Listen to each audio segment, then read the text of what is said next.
Welcome to a new episode of Advancing Consciousness series with Franco Di Nicola. This is a place where people can come to gain further insight and clarity as to what is going on and how we can shift things on a personal and global level, while also accessing higher levels of consciousness and awareness. We bring this series to you free of charge so that many are able to access this information. However, if you resonate with what Franco shares and you would like to support his work to get more content out, contributions are welcomed and greatly appreciated. A link is in the description and will be provided in the chat if you feel guided to do so.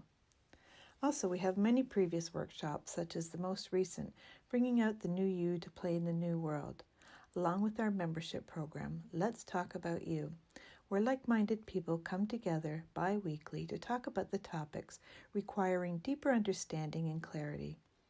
All of these are available on Teachable, and we encourage you to check them out as they are great resources at very affordable prices to assist in better understanding this human experience. The Teachable link will also be provided in the chat and is also in the description. And lastly, don't forget to share. As more of us come together who are creating shifts in themselves, the more effective it will be to shift things globally. Thank you for joining us and being part of the change. Enjoy today's broadcast.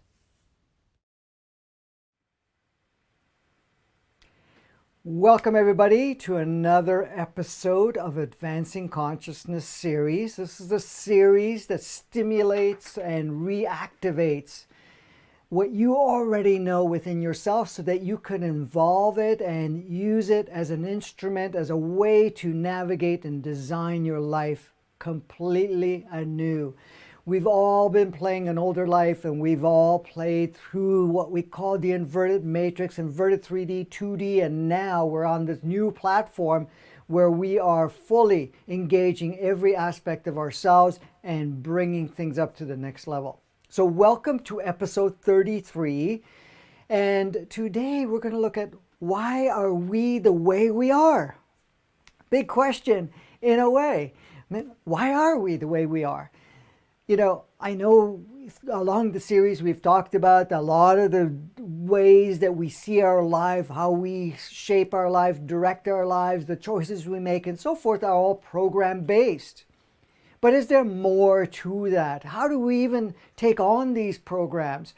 I mean, all of us are exposed to different things that are playing out in our world. We all go through various life streams. We all get involved in the family dynamics, if one is involved or not, and if it's not involved directly as a family dynamic, extended families or whatever it is. But we also go through an educational system.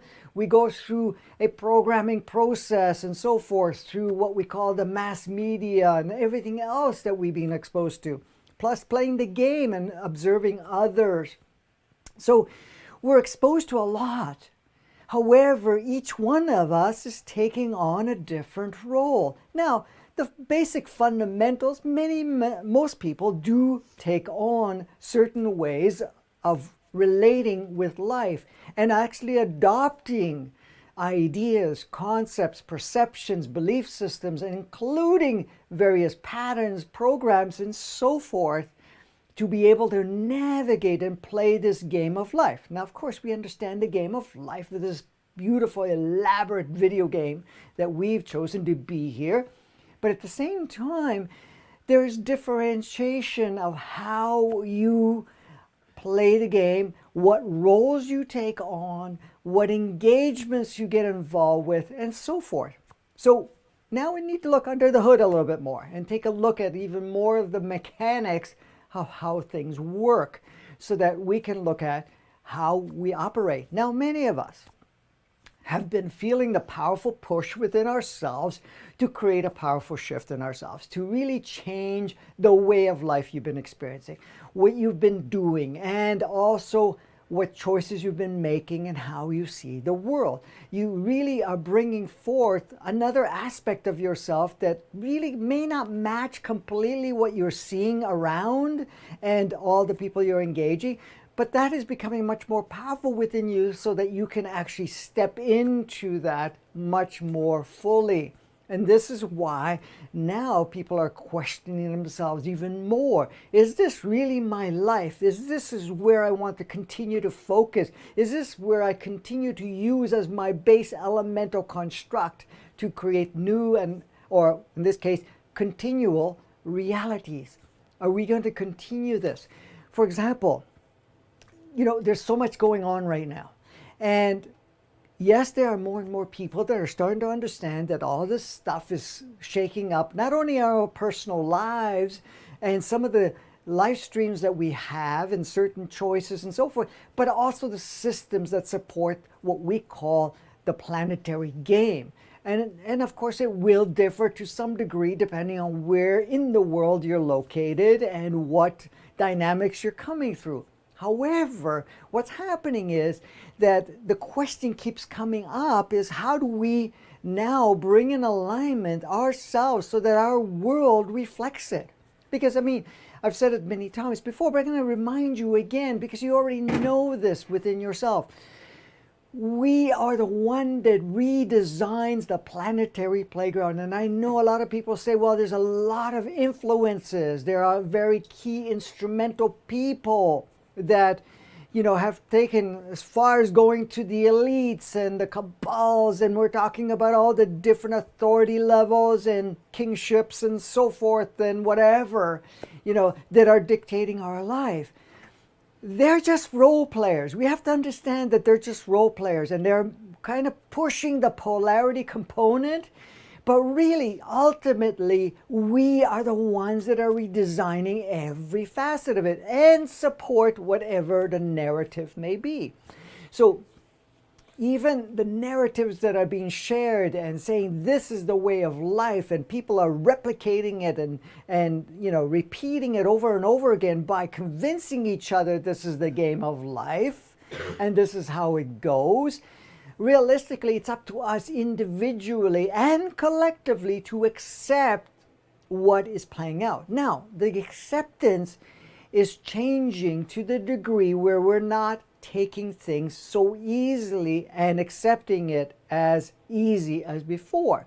That means there's more questioning and there's a little bit more focus on how it resonates and if it's something that is of preference for you or anything of this nature.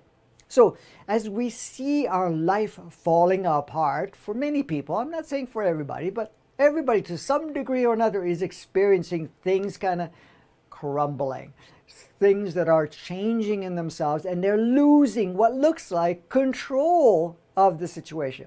But that's really just a shift in control. The shift is what? A shift from a control from an egotistical point to a control, which in this case, a reshaper, designer, as the creator that you are, that embodies other facets of yourself that may have access or do have access to higher levels of consciousness. So it's really a shifting that's going on. However, the ego will demonstrate, will make itself known in a very powerful way that we are losing control. In fact, we're not. We're actually stepping into another level of designing and control, if you want to call it that.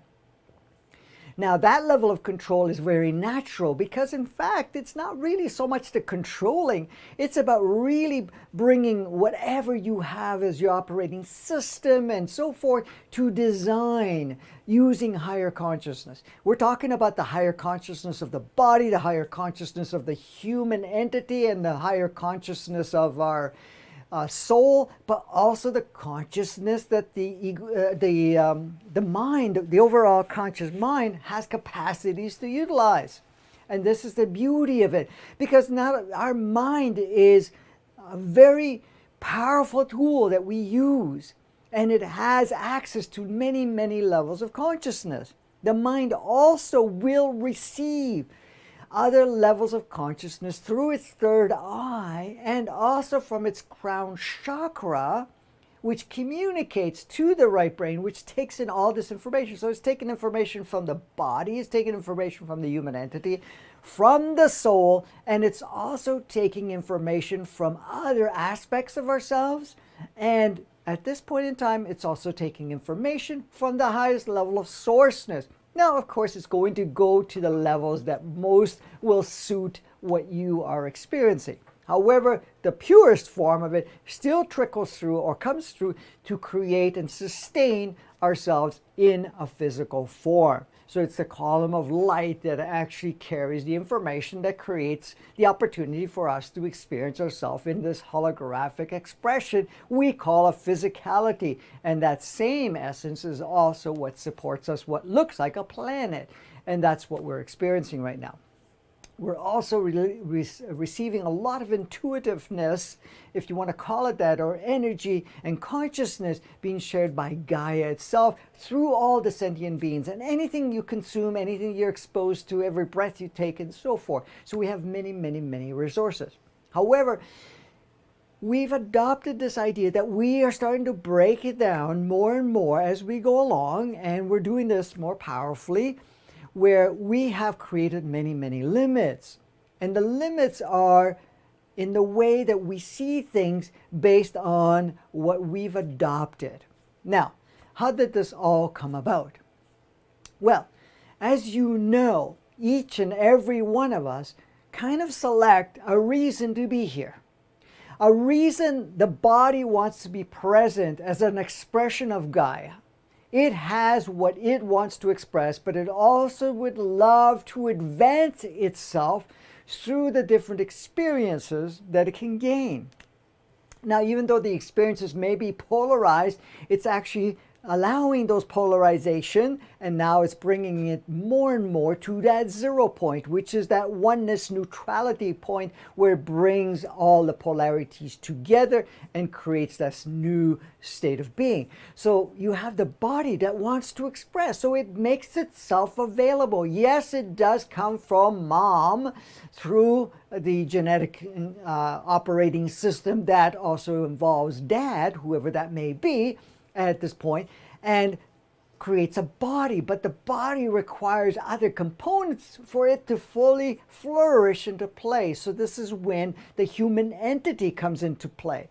The human entity itself has also an expression it wants to do. What does the human entity represent? It represents all of humanity from day one of 15,000 years ago to this moment. And all the expressions, specifically the first 5,000 years, which was in the organic 3D and in its natural design, and then the 10,000 years where it was working and experiencing itself in invertedness, or what we call in the inverted matrix, inverted 3D, 2D capacities. So now it's saying, okay, great, these energies that are coming, we have the opportunity to express in a very powerful way and a completely different way than ever before. So it now also, like the human entity itself, also chooses what it wants to take on as a physicality. There's a beautiful dance and communication that takes place that allows to see if there's a harmonious directive of the direction it wants to experience and how it can facilitate each other. Because how does the facilitating occur? Well, the body wants to express a certain way, wants to learn, and wants to enlighten and become a grander aspect of its expression, and also carry other aspects of knowledge of how to play the game of the human body. But at the same time, the human entity has been in multiple different physicalities on so many capacities for all this time, and it's also bringing in an offering. It's also bringing a certain level of consciousness and also its skill sets that may have been gained through various other incarnations. This is why you see technology and other gifts keep advancing forward, because each time the human entity goes through a body expression and experience through the energy and everything that it learns and gets to play with, it advances. So each time it comes through into a body, it actually takes on another level of capacity because of what it can offer. So then, of course, you have the soul. The soul is also coming in, and at this point in time wants to express a certain way and will make an agreement and also interplay with what the human body has to offer, what the human entity has to offer, and then with the soul to see if where the alignment comes in.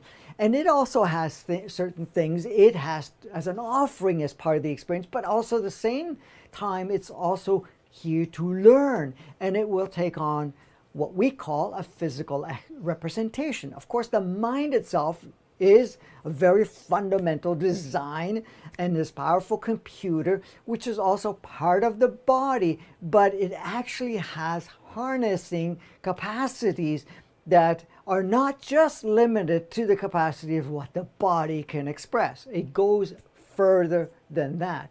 And that makes the beautiful dance. Of course, we had the introduction of the ego, which was this artificial software that was put into play to support and to express the inverted matrix, and so that we can go down that path, and also to be able to go from an organic 3D state to an inverted 3D and 2D state, depending on the choices.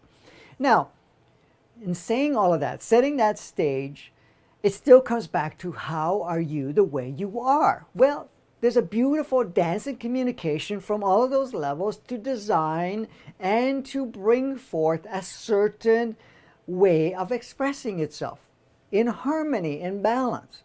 Now, of course, that changes while we're playing the game, and now that's being restored, but it starts off with this harmonious balance where each one are supporting each other, but creating one expression in a very powerful way. So, in saying that, we're all exposed to the various environmental conditioning and also all the exposures of wherever we're from. We have, of course, the influence of the family dynamic. We have the influence of everything that we're exposed to on different levels of expressions and so forth that other aspects of ourselves will demonstrate and are playing out. So we are observing.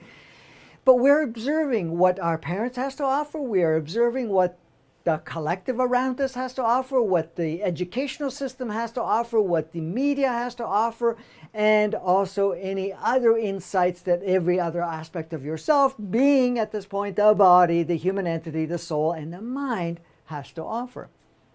Now, taking all of that, you will notice that we have, in one way or another, selected certain components, certain parts of the experience that your physical representation through what we call your mother's life stream, with the influence of dad, we're involved and others involved in that, and you select what characteristics you take on and so forth. Now, of course, the characteristics also used to be very powerfully governed by the stars and planetary locations and their frequencies, your timing on the planet, your location of the planet, and so forth.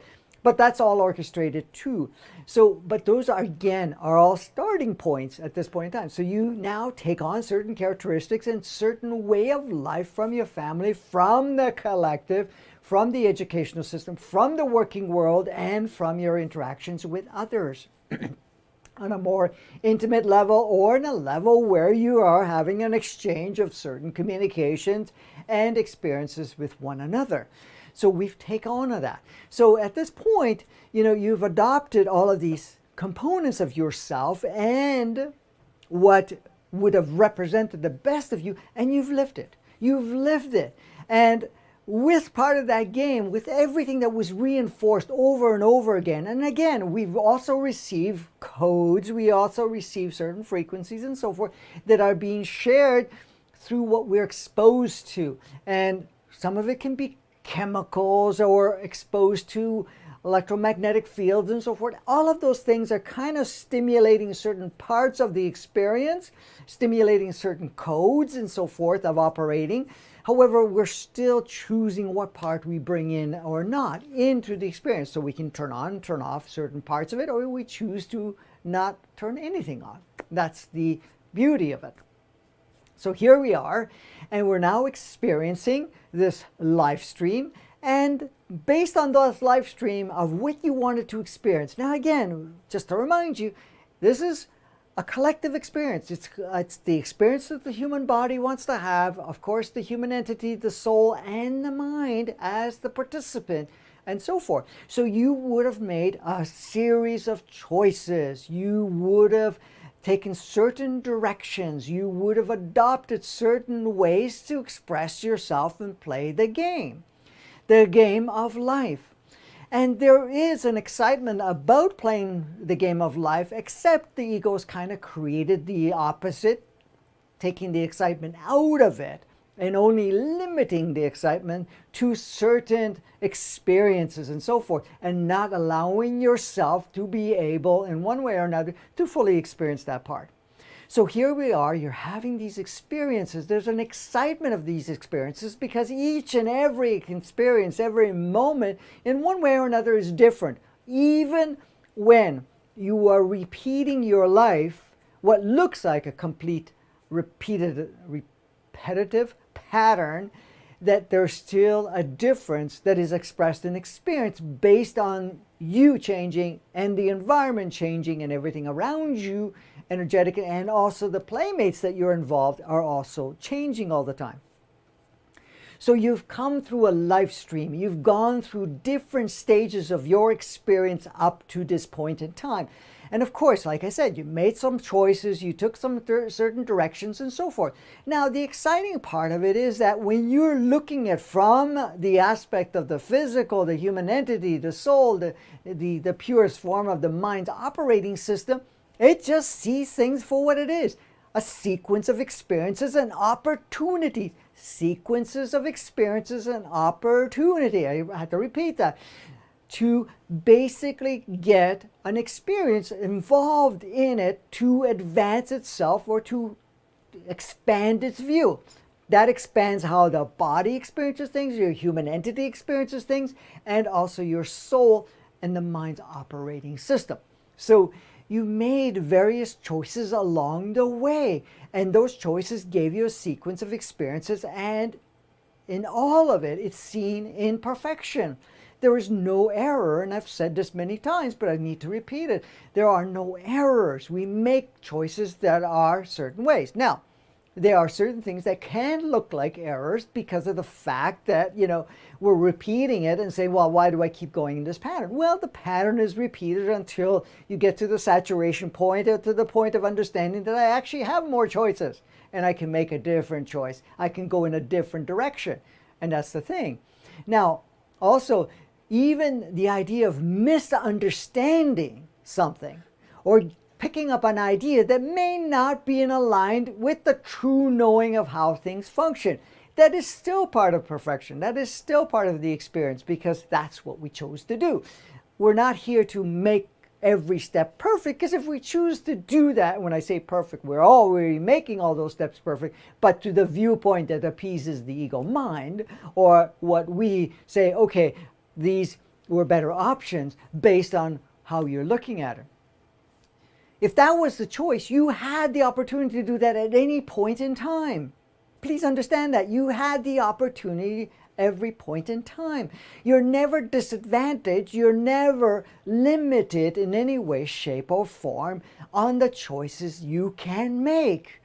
You always know what you can do, even though the conscious mind may not, at this point, governed by the ego mind, seeing it quite that way. But there is that underlying. It doesn't matter what the ego says. There's a very powerful component of you that still sets the stage for you. Now, if the ego mind's going one direction, and even if it's calling in other egos to play, there's still the higher aspects, all the different other aspects. You're talking about the innate consciousness of the body, the innate consciousness of the soul, and the human entity that is also bringing other factors in place. Many of us have decided to take a certain route in our life or make a certain choice, and it didn't play out. It didn't work out. Why? Well, as much as you felt from an ego perspective, this is the direction we need to go, the other parts were in alignment. They were saying, no, that's not going to work that way. We're not going down that path. That's all. So with that understanding, you have to understand there is more to it. A lot of times they say, well, it's synchronicities, it's, fate or something of that nature. Well, realistically, it's not. Those are pre-decided decisions that are made, but they're always upgrading along the way so that you're never in a situation where you get surprised. The surprise is usually from your ego perspective because it likes to say, oh, we have no control. Oh, we made a bad choice. Oh, well, we didn't expect this outcome. Well, the outcome is what the outcome is, but the outcome is designed specifically to advance you in one way or another, to support you. It's not outside of your expression and experience. It's not. It doesn't matter how you look at it. It's still in alignment with it. So, why are we the way we are? Well, because we selected every part of that experience to serve us. Now, we have to throw in another component. Some of the choices, some of the directions, even the positioning, not only on the planet, what family dynamics and so forth of any part of the experiences come in, may have connections to not only what's served as the individual aspects of ourselves, but also what's served from a collective point of view. Because there is a collective when it comes to the human body. There's a collective from what we call the human entity. There's also a collective from a soul perspective, but there's also a collective from all other expressions ourselves that we are playing on this playground. And it's not outside of us. So we have made those choices. We took on a certain pattern of experience because every part of it wanted to express. So some of the choices we made was to bring forth what somewhat the lineage had offered, because you're saying, okay, this is an alignment for me to take this on, to experience it, transmute it, transform it, and to upload it from all the different levels of collective. So that's the choice I made.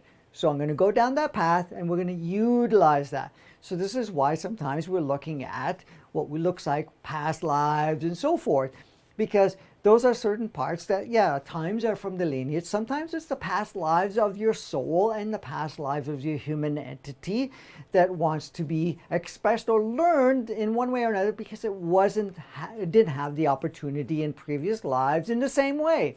And the opportunity was always presented. However, it may have wanted to experience itself in that polarized side when the game was played in that way, or the fact that it didn't, when it staged everything, it wasn't able, due to the different alignments and other priorities that came into place, to basically fully play it out. So it brought it in through at this time.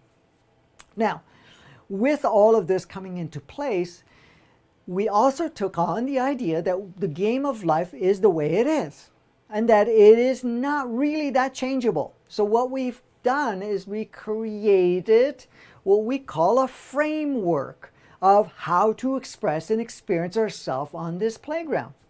Now, because it's been reinforced on so many levels by all of us on a collective scale, and of course, depending on our connections and so forth, we kept reinforcing that the game of life is this way. And not only the game of life is this way, if it isn't this way, then we cannot function. If it's not this way, that things will fall apart and that we are at risk, we're unsafe, and that we will die or we won't exist. These are some concepts and belief systems that are being presented at this point in time and have been presented for quite a long time on different incarnations anyways. But now it seems to be a little bit more concrete in the sense of how it's actually showing instability. Well, there's two parts to that. The first part is that we created a much more powerful reliance on systems, much more reliance on different levels of authority. We've created so much more reliance that somehow that the structure was the answer of civilization, that in one way or another was the only way that we would be able to function. And now what's happening? Now that is being challenged. Now that is being destabilized. Now that is being questioned left, right, and center. Now the seams are opening up and showing a little bit more of that polarity that existed and the playmates that existed. So all of a sudden, that old game that we created or co-created and co-supported for so long is no longer stable. And it is going through changes. Now, of course, we just went through a phase and we're still playing with it. It has lightened up a little bit, but it is with lots of potentialities of where it's going to go from now. And this is why we wanted to talk about this today, is that in one way or another, we saw that all the things that played out up to this point in time had further destabilized a lot of our reliance in the different systems, the educational, the medical systems, the governmental systems, the financial systems, and so forth have been challenged. And not only that, a lot of the structural positioning where we've put reliance on that these particular authorities were looking after our best interest is now not showing that. Now, there's two parts to that. On the surface, from an ego perspective, they were not looking after our best interest. From a higher perspective, they were looking after our best interest because they were just playing the role to accentuate the opportunity for us to experience the polarity until we were done with the polarity. And many of us are starting to complete this requirement or even the excitement of this polarity and bringing it more to that 0 point. However, this is not collectively expressed or experienced at this point in time because many are still playing in that part. And even having the ego and so forth and doing what it's doing does serve in a very powerful way. We see the beauty of the dance. So here we are, a lot of these systems are destabilizing and they're collapsing. And of course, now looking forward and say, oh my goodness, we do not have a framework that we can rely on. And now all the things that we put our power into as a reliance is now not there showing up in the same way it was before. And now I'm looking at this and in fact, there's a risk that all of this will fall apart. Now, of course, what's happening? We're looking at the world and everything is playing out, including your own personal life, and you're now the ego's now going to be, the egos, because there's more than one, are looking at, and of course we can adopt that part of the experience and say, okay, how do we fix this? Right? How do we put this in alignment? But a lot of times what happens is we're looking at it from the old viewpoint. And the old viewpoint at this point in time only represents what we were choosing to experience. We now collectively made a choice to shift away from that. Now, of course, we still have a lot of programs and patterns and so forth that kind of support us in the old way. We also have a collective or singular and collective beautiful dance of egos that say that it needs to be one way or the other. So this is what we're looking at. So even all of that is coming into play. What happens at this point is we're trying to repair something that is falling apart. How do I get back to my live stream? How do I stabilize my financial? How do I stabilize my world where I can feel safe to go out and play? Well, again, those are old stuff that we've taken on, certain ideas, concepts, belief systems, that certain things that need to be a certain way to feel a certain, to feel comfortable, safe, whatever a lot of people like to label it. But from a higher perspective, every part of you is saying safety equals limitations. And once we understand that all of it is made up, the safety idea and the limitation idea. See, the thing is, we're challenging that part of it. Because also playing a safe life, or what we believe based on old rules and old ways, is actually playing a small life. And the choice we have now is, do we want to play a small life or even a smaller life? Because look at it now.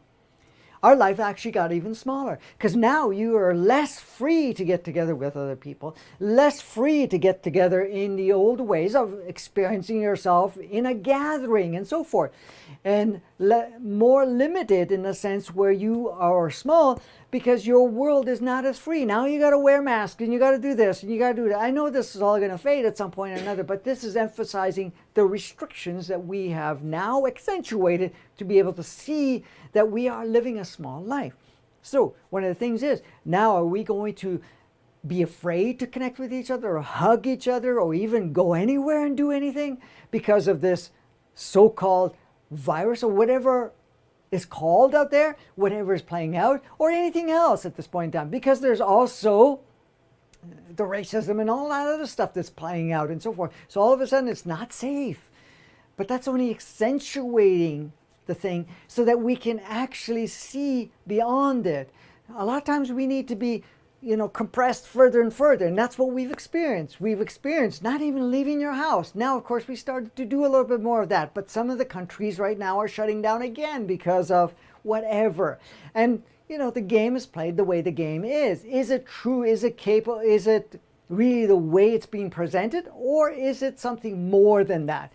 Well, I can say, and I know all of us know it in one way or another, that there's more to what is being shared. Now, we're not looking for boogeymans or anything of that nature, or someone to blame, because there's nothing to blame. We're all one. We're all playing together. We're all playing various roles to give us the opportunity to advance and accentuate our experience. When we look at it from that point of view, everything changes. So here we are. Our systems are collapsing. A lot of the things are being destabilized. And this whole idea that the economy is falling apart and that, what we've known as civilization or civilized ways of operating are starting to get destabilized too. The fact that, now we're challenging the fact of seeing ourselves to be even able to go and experience ourselves with others and so forth because of all of this. So we're looking at all of that and say, okay, well, what are our options? Well, we got to implement this, implement that, and so forth. Now we have to look at it and say, well, are these implementations going to expand our opportunity to play, or are they going to continue to reinforce more limitations? The choice is ours. And I see the beauty in all of this, and I'm sure all of us to some degree see the beauty of all that has played out and how it's actually provided us the opportunity to make some huge advancements than ever before. But now we have to look at the other part of it. The other part is, why are we the way we are? Well, we just set the stage. But now, how do we choose to move forward? Well, the only way for us to move forward in the most effective way is to look at what we have as an operating system and say, okay, how much of it do I still bring into the mix? For example, let's take a look at the financial component. That one comes out big. The health component will look next. So here we are. We have the money dynamics, or what we call the money system.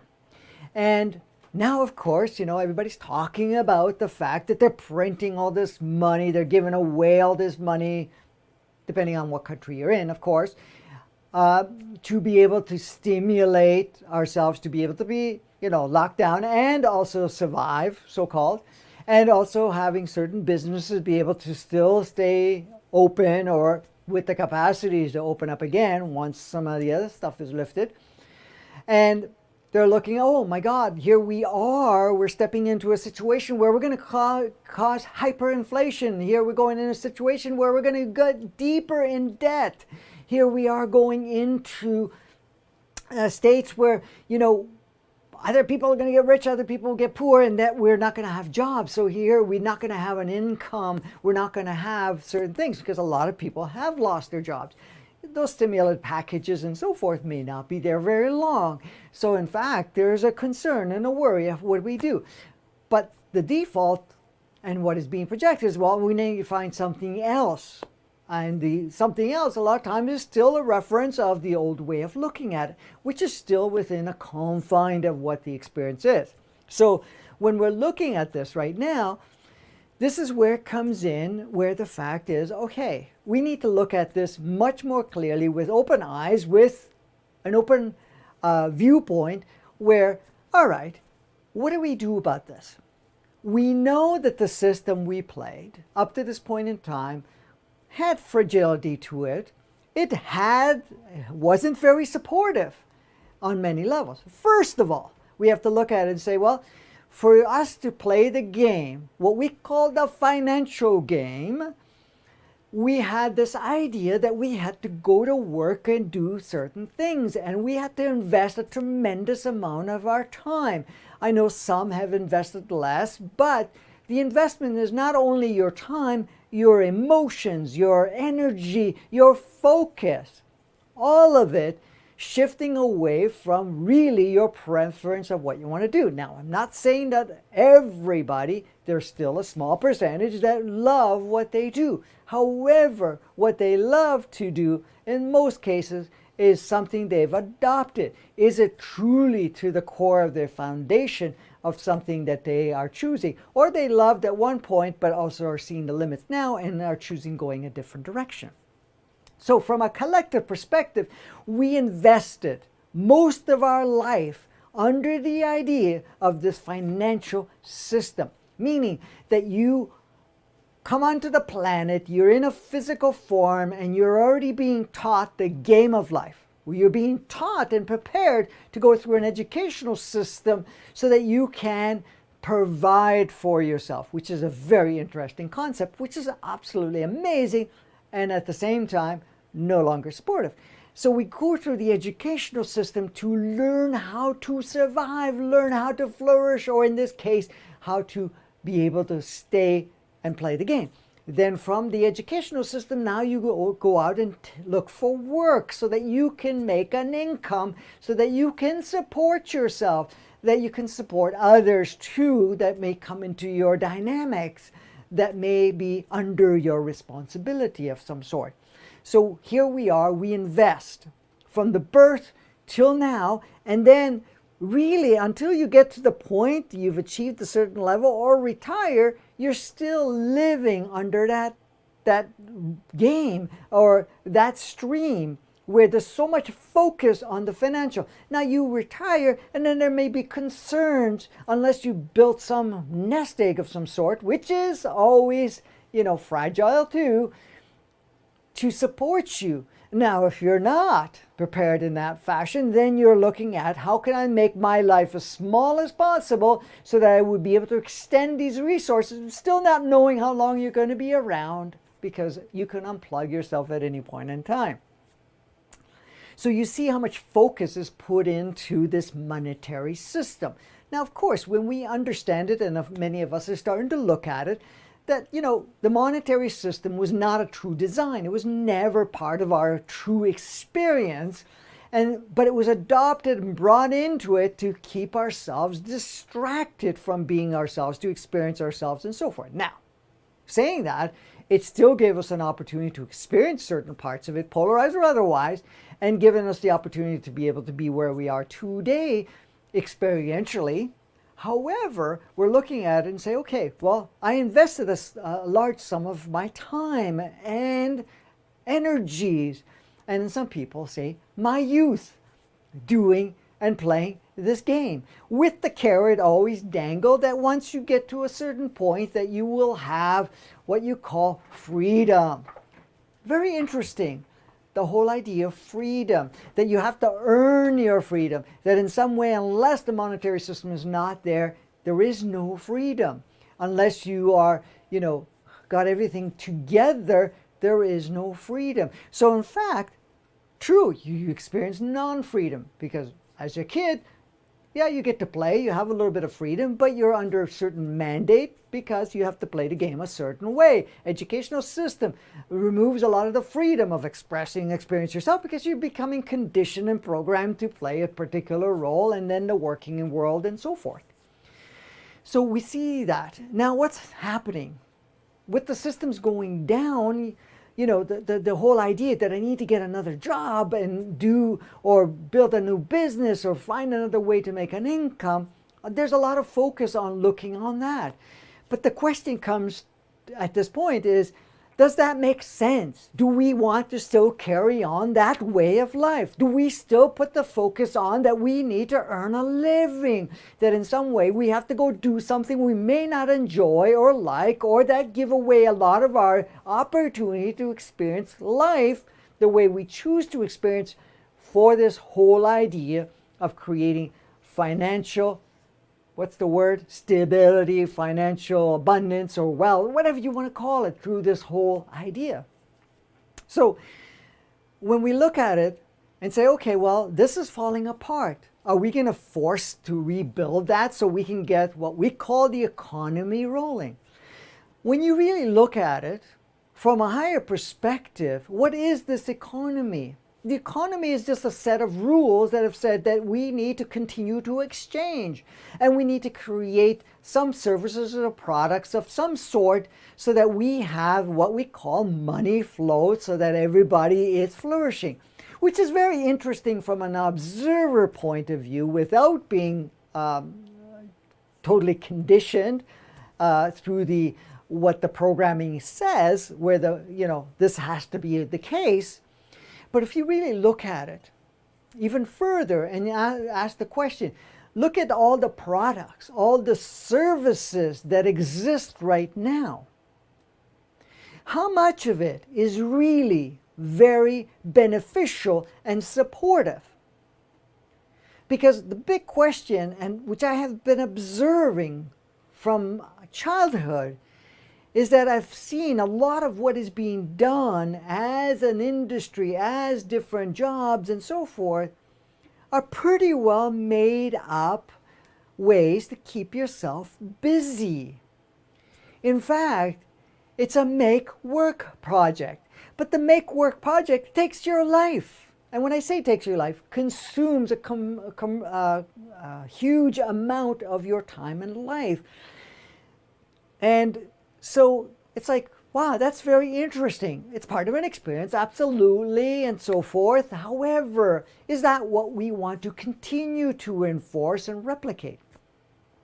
So through my observation, and many of you are starting to make that observation, and many of you may have even made the observation, that a large percentage, we're talking 90+% of every service and product that is available, and all the different chains that have been established, are just that, make-work projects. They actually are not conducive to support not only ourselves, our physical representation energetically and otherwise, even through our consumption, but at the same time, it's not even nurturing in any way through the planetary experience of how we create. So if you can notice that a lot of that, we are putting a lot of effort to create an economy and doing something, and also creating obsolescence and creating ways where nothing stays functional, so that all these chains stay alive or stay operating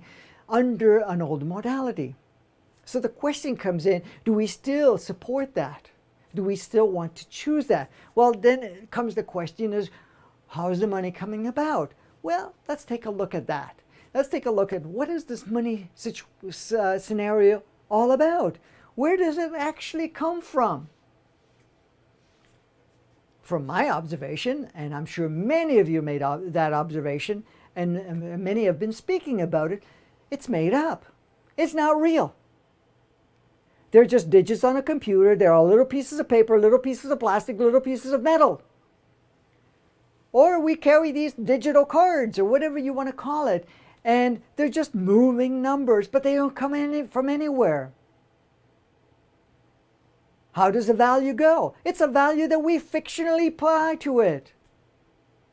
We fictionally apply that this is worth so much, and then this country's money is worth that much, and that country's money is worth that way, and the GDP and all of that other stuff that comes into play, that we create this idea of what the value is, not only for the money, but how the value of each of the countries and whatever is involved. Now, when you look at that, you say, well, it's all made up. And then when we're looking at it, who's actually producing it? Is there an organization and so forth that are just taking it out of thin air and putting it into the system with the idea that we have to pay it back with interest? Very interesting concept, to the point where the interest accumulates, which is fictional, to creating more debt, and it can never be paid back. But what's the whole idea of paying back when it came out of nowhere? Let's take a look at that. It comes from nowhere, and now we have to return it and so forth, and we have to invest our time. So it comes out of nowhere, but we are applying something to it, what we call our time, our energy, our focus, our life.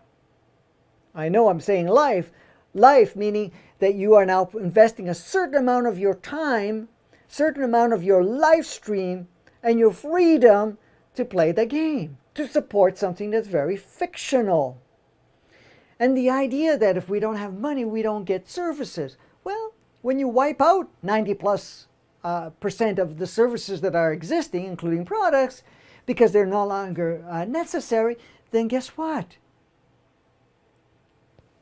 You will see that the services that are required truly can be automated and also designed in such a way that the people that feel really drawn to participate in that, which people will be, this idea of people doing absolutely nothing is another concept, another idea, because everybody wants to contribute to one way or another. Now, most of the restrictions are what we call laziness and not wanting to participate, especially what we call the young people and the different people around at different times in our live stream.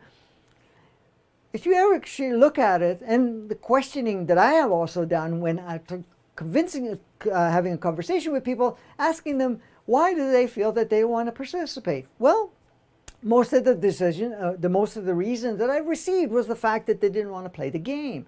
So if I have to play this game of sacrifice, I'd rather do absolutely nothing. However, the same people that don't want to do absolutely nothing, when they're doing something passionate, when they're doing something that they're enjoying with one another, they seem to be right into it. And they put a lot of effort, time, and so forth in it because they enjoy it. Now, we have the capacities to bring forth, which we already have, but we are stifling, technologies. Technologies not to govern ourselves, but technologies to be able to create a life stream that not only we physically flourish, but the planet flourishes, every part of it, so that we are not bound and limited any longer to play the old game. So that's just the monetary system. So if we look at it, even the idea of say, well, okay, we got to bring back the money system to a value system where we are actually basing it on gold or silver or cryptocurrencies or anything of that nature. When you really look at it, it's still made up. Yes, we may have gold, what we call a substance. It's a mineral, like any other mineral. The value is fictional. The value is something that we applied it because, okay, we're going to give it such a value. You notice how it goes up and down? But then, do we need to have this mineral stored somewhere so that we can create currencies or that we can have this exchange game still retained? It doesn't make absolutely any sense. Well, depending on the situation that you're in, water can be much more valuable than gold. If you're dying of thirst and you're in the desert, do you want a brick of gold that's worth $10,000, or do you want a gallon of water or a liter of water? You'll see your choice is what will sustain you. So the idea of the value is fictional. We've applied this fictionality. So even the idea of going gold backed or any backed of anything at this point in time is still supporting the fictional. Of course, what are we doing? We're actually starting to look at that and say, well, do we want to tie any of this? Because again, it still implies the fact that we need to play the game, what we call the money game, the financial game, and so forth. But again, we're not changing the stream of how we experience life in ourselves. Now, to understand that, we took on all of this. We played all of this. We've now created an opening. Now, the openings were always there at different stages. However, we never reached the point we are right now. And of course, we're still pushing it even harder at this point to be able to give us the opportunity to really shift things in a much more powerful way. So we looked at the financial aspect of it and say, okay, great. We understand it's fictional. In fact, there's no balance or harmony because somebody gets paid X amount of dollars and somebody something else, and somebody gets just pittance and some nothing. And you look at it, well, what's the value in all of that? Well, again, it's made up value. It's made up ideas. This is more valuable, that's less valuable. Notice the ones that get paid the most, in most cases, has the least value when it comes to what they're actually doing. However, that fictional component says that's more valuable. Their time per hour is 1,000 times more valuable than somebody that's doing something else. That may be where you're getting your food from, in this case. So here's somebody that is actually producing and doing the food is getting paid pennies, okay, where somebody else that is just holding a certain operating system, what we call a business or whatever it is making that 10,000 times more or 1,000 times more or anything of that nature.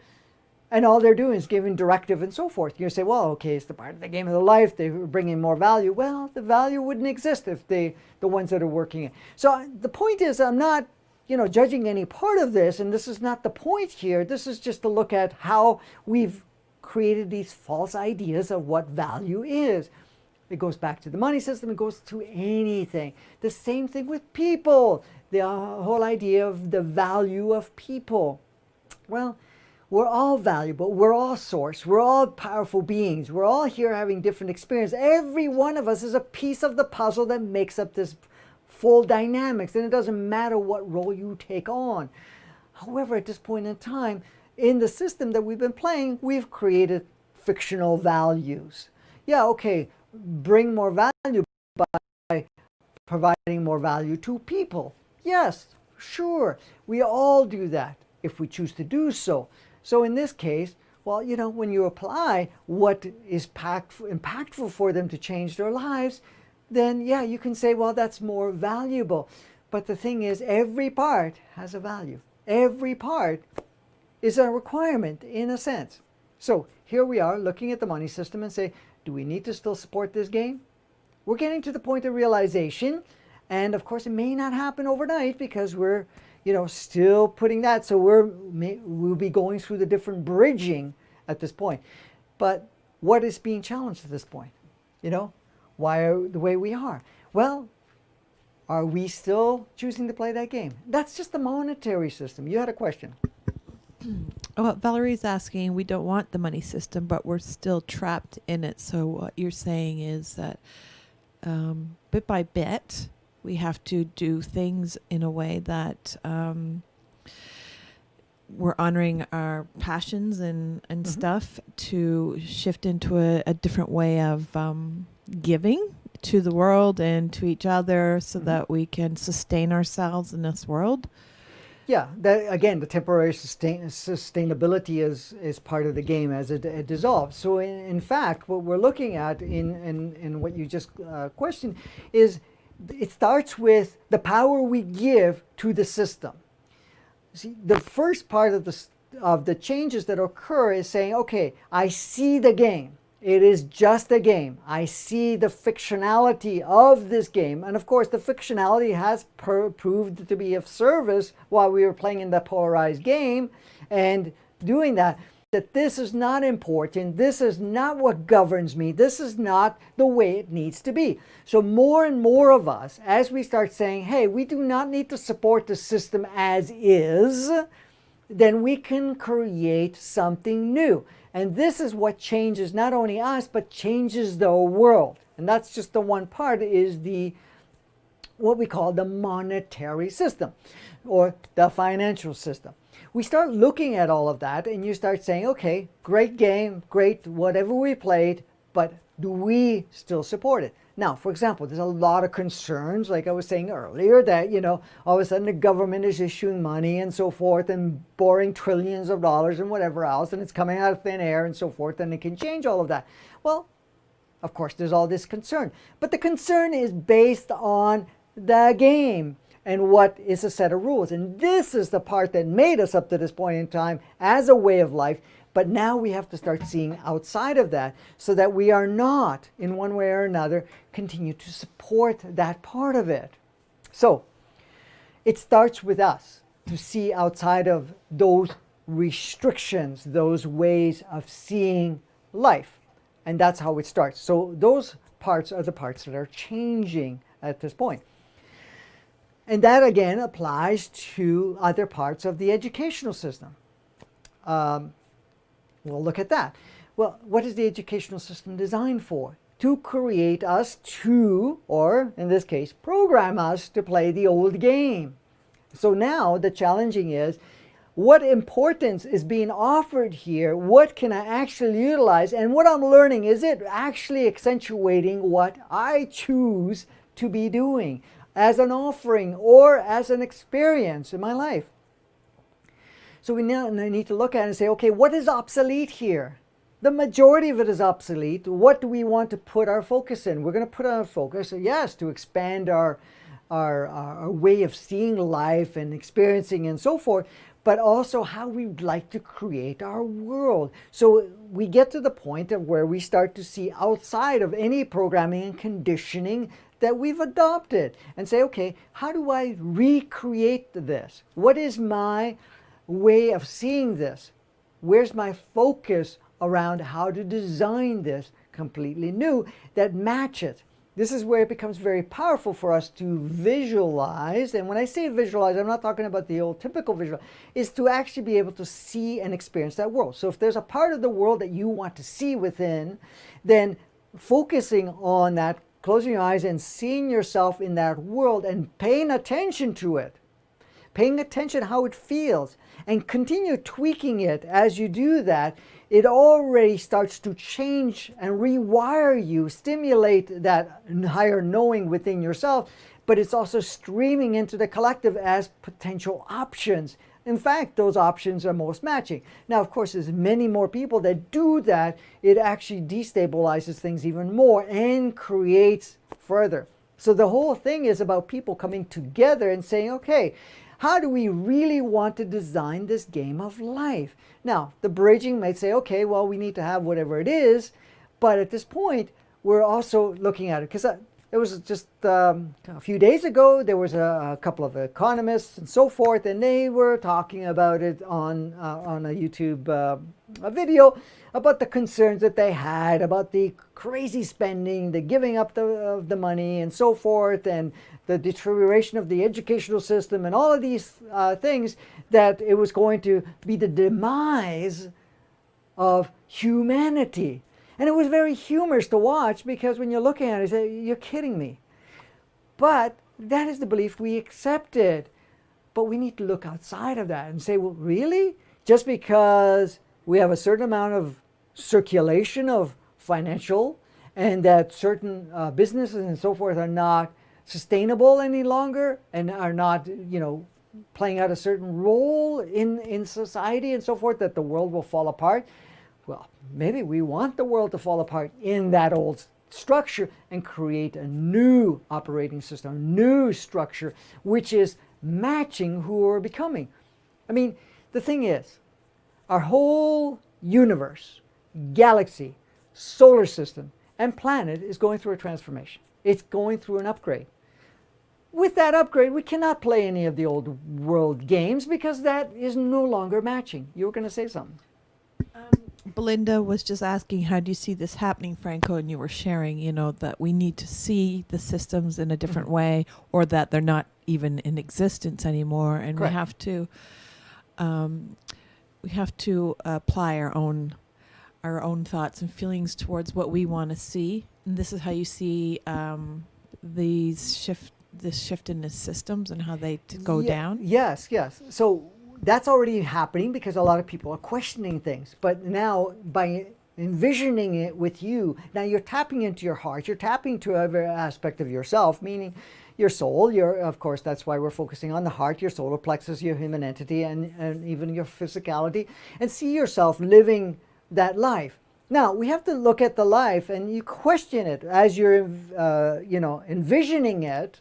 using your creativity and so forth. So what I would suggest is saying, get yourself into a quiet state and so forth and say, okay, I am now the creator, which you are, but I am now stepping into the role of an active conscious creator. That means I want to be observing, and I want to be not only observing, but I want to participate in a conscious way so I can see it. Now, here I am in this world. Okay? The first thing we want to do is not judge the world the way it is. We don't want to judge our live stream. We don't want to judge any role players out there. It doesn't matter what system exists or doesn't exist. We look at it, we let go of all judgment of it. Perfect, beautiful, this is what we have.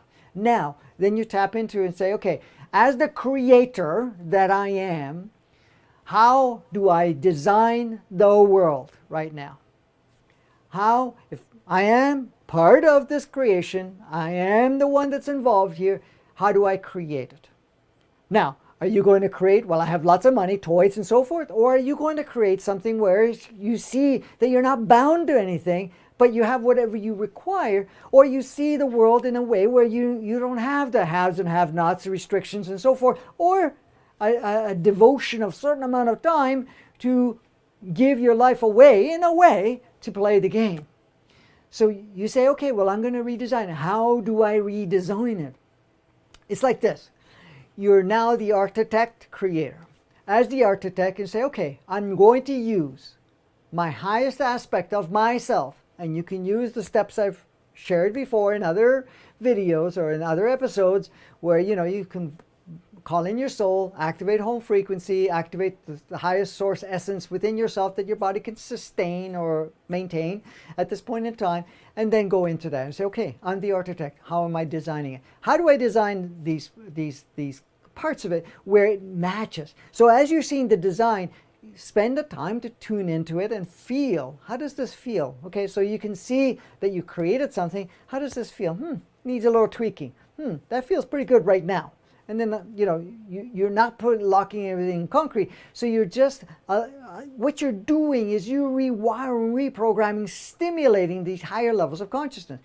The thing is, we already have everything there within ourselves, but we focused only on the old way of life where we have negated or actually turned off most of it. So what you're doing through that process, you're bringing all those other parts active, all of those parts into our reality.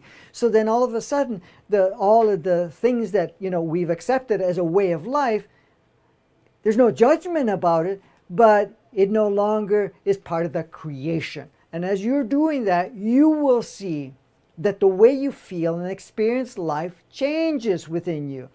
Your reality around you, how you interact and who you interact with, what plays out with each other, what roles anybody's going to play with you. And then you start seeing the worldscape shifting. And that's what it happens. And it's like this. Right now, it's not just one creator. It's involving many active creators. So it's like inviting many architects. And this is why I'm sharing what I'm sharing. You're inviting many, many architects to start envisioning and seeing that ideal world. The ideal world, of course, is always going to advance and change along the way. However, but what you see as the purest form. Now, the key is to step outside of limits. And when I say stepping out of limits, if the idea comes in from the ego mind or anything of that nature where it says, well, that's not possible, people are not ready, or this and that, throw that out. Just put it into the field. Acknowledge it, thank it, love it, and let it go. Just let it go.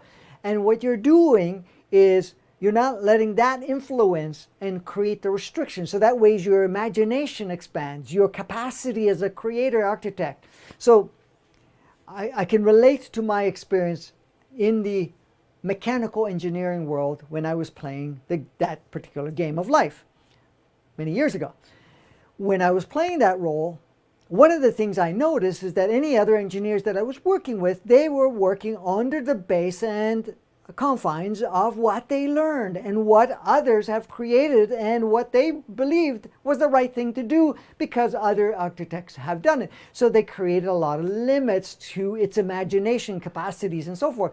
So nobody really dared that much, and I'm not saying none, but dared that much to expand the possibilities. However, I chose not to do that because it didn't feel natural to me.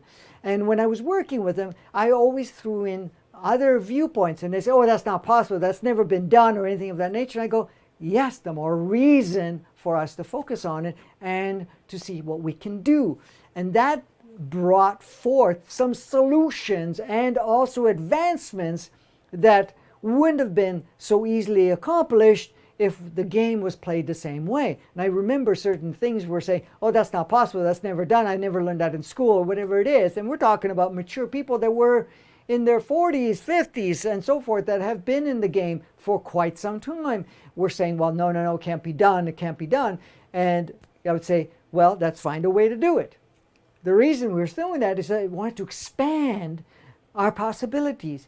And this is how new technology, new creations come about, how we redesign every part. So you start by redesigning the world within you, and that is actually uploaded. So what I was saying, back to many engineers out there, everyone is envisioning, it doesn't have to be exactly the same, but everybody to a certain degree has a lot of commonality how they'd like to see the world. It may be different viewpoints to some degree, but again, it's going to be outside of the confirm or the framework of what we've experienced up to this point in time. And by doing that, not only changes you, but you're changing all the different levels of you that are connected with you, and then beyond, and the collective, what we call the worldscape. And that's how we redesign it. And we're redesigning it to match who we have become and what the solar system and the galaxy and the planet would love to do, and the universe, of course. But all of that is coming into play. So the same thing with, did you want to say something, or? Cosmic Energy was just asking, what if I don't really know what to design? Okay, then retire. No, just teasing. Okay, all of us know how the world wants to flourish through you. Meaning, you allow yourself to connect, have no preconceived idea, and do not take the responsibility that you have to design it a specific way. By just giving yourself that opportunity, you have many levels of higher selves within you that are willing and wanting to express itself to the point of redesigning this world to match all the alignments there. So just when you go into it, you don't have to know what it looks like. What you're doing is saying, I'm the creator here. How do I want to see my world? How do I want to see what I want to experience? What does my world look like? And letting go of all of that. Not looking at the worldscape and say, well, I have to look at what's best for everybody else. In this case, you have to understand whatever you're going to create within yourself somehow will assist the collective. So how do I want to see my world? Okay, I am now doing this. I am bound to this. Now, you can go through each one. Please write it down. Each one. Do I want to support any of this? No. But don't have any judgment, of course. You don't want to get into that. And then you say, okay, what does that world look for me? Meaning you.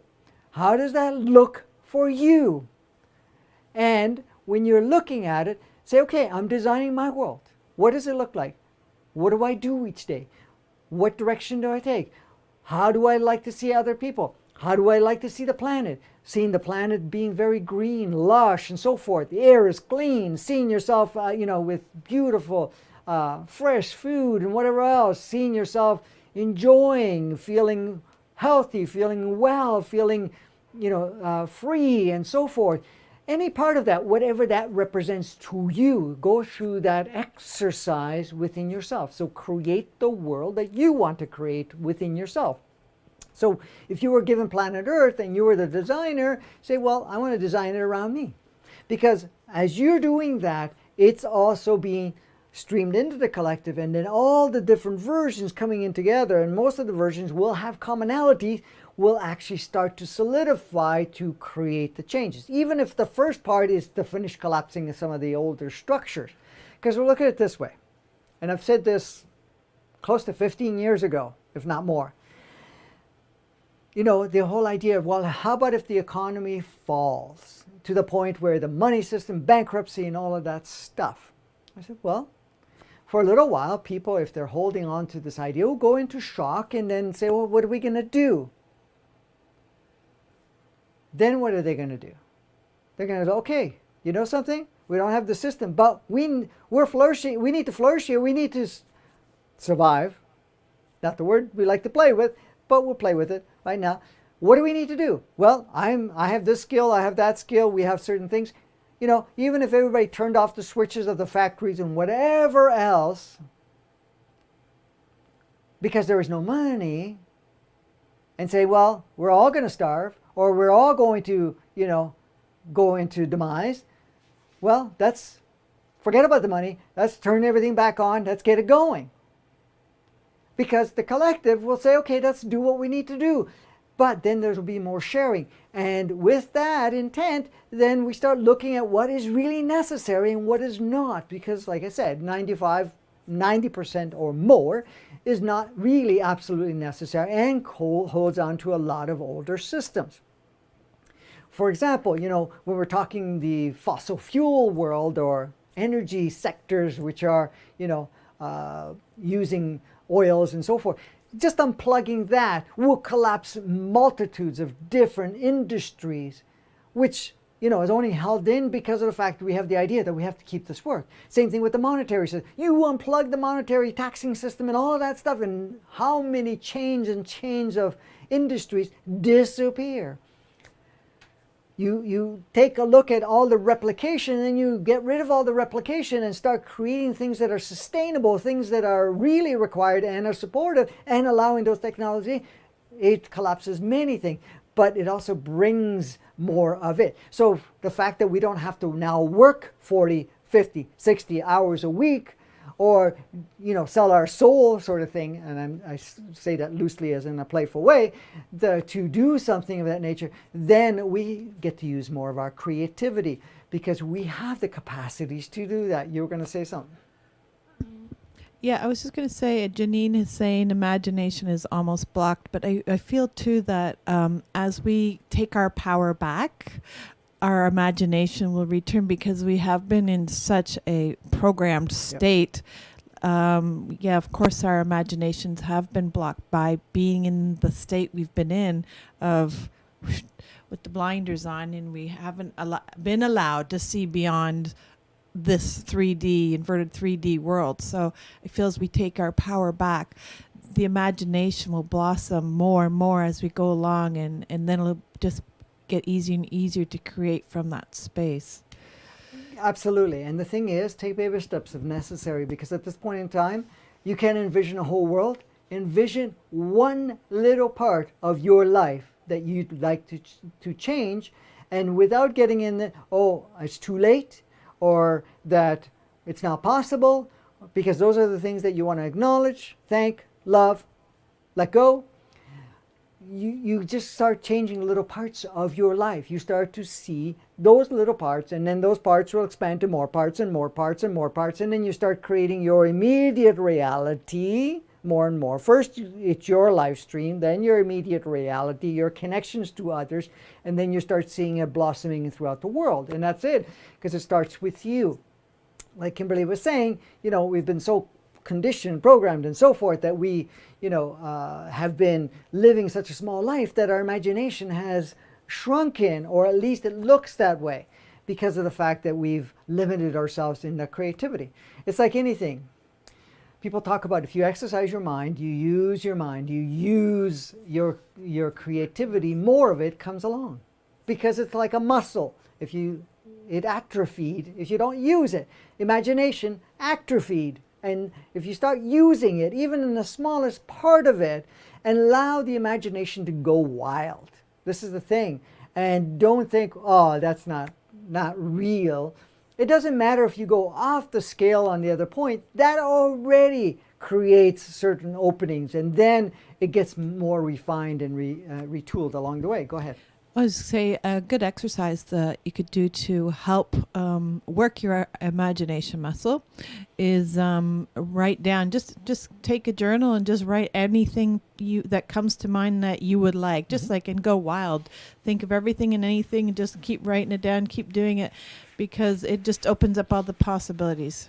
And just keep doing it. It's a good exercise. Absolutely. Perfect. Thank you for that.